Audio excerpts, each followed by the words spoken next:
Hello, people. So today I'm going to do something slightly different. I got a magazine as I was checking out at the market. SS Magazine, 100 Woke Women. How we rise up, speak out, and push forward. So this magazine is only $3.99. It's definitely worth the price. Um, it definitely came out this May, so it still should be there. So it's a lot of people in this magazine. Like it says in the beginning, 100 woke women. Some of the names you might know: Michelle Obama, Solange Knowles, Viola Davis, Willow Smith, and Sabrina Fulton, which is the mother of Trayvon Martin. This is what she has to say. I'm very proud of the Trayvon Martin Remembrance Weekend when we celebrate his birthday and not his death. There's a peace walk for the Miami community to let young people in the world know that you have the right to walk in peace without being followed, chased, pursued, profiled, or murdered. And that's straight to the point what happened with her son. I'm sure that took a lot of courage to write the outright blunt uh, idea of what really went down. As a black mother, it's very nerve-wracking to think I could send my son out and he could not return back the way I sent him. Um, Not all children are murdered, but pursued is enough, profiled is enough. Um, all of that is enough. And these conversations shouldn't happen on the heels of another slain child. These conversations should be just a conversation. As an American, we all should feel safe. We all should feel equal. And we don't. As a human being, we should all feel equal.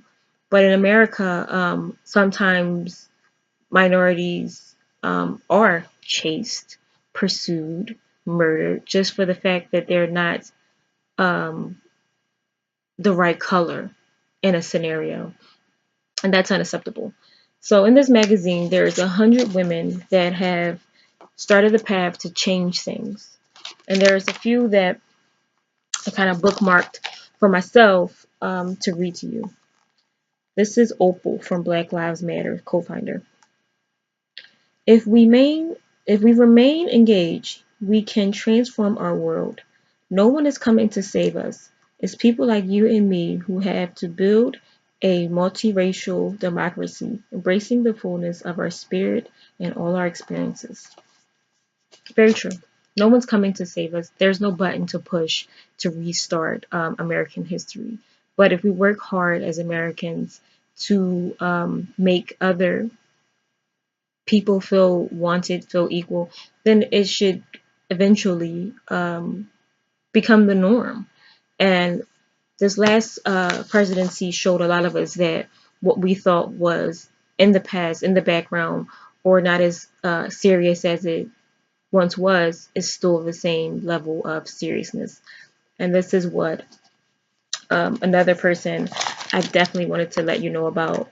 Linda, who's obviously a Muslim, so she has a special place in my heart.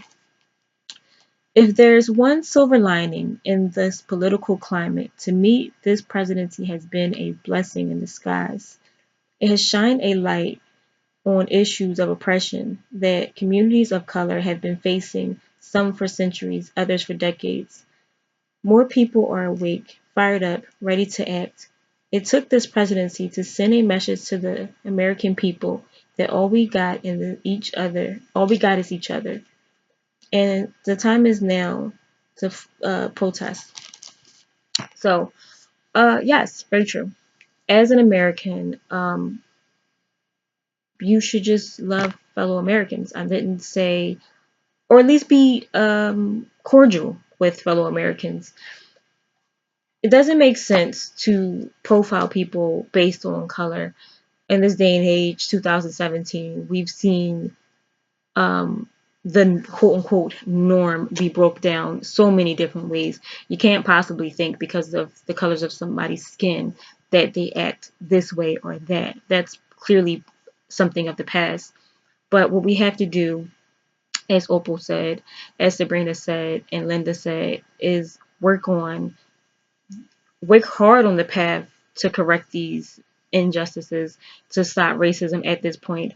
Um, Sometimes in American society, we have these conversations on the heels of another child slain, another news breaking story of another unarmed black man or Latino man. And that's not how it should go. These conversations should happen before these people are killed in the streets. This conversation should never stop until these injustices stop.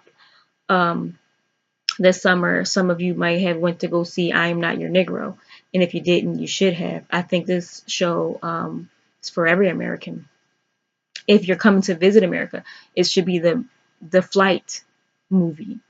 If you're born and raised in America, it should be on your list of to-dos. Um, Also see movies like Birth of a Nation. Some people say they don't want to see another slave movie. It saddens them. But these are movies of American history, and they're not fictional.